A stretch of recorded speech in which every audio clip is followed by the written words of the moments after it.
Strainer na natin yung ating steam egg.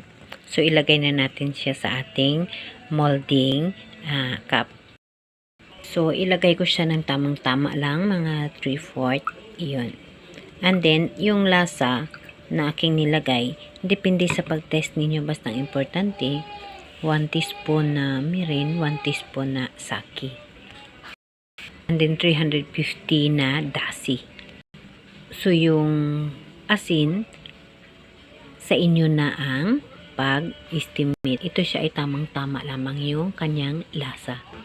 Maganda ito siya sa mga may edad na. So, ito, kulo na yung aking water. So, yung aking mainit na water, lagyan ko siya ng tela. Yun. And then, ilagay na natin yung ating steam egg. Gamit ang foil, tagipan natin. So, ilagay natin sa steamer. 15 minutes lamang. Okay. Takipan natin. Within 15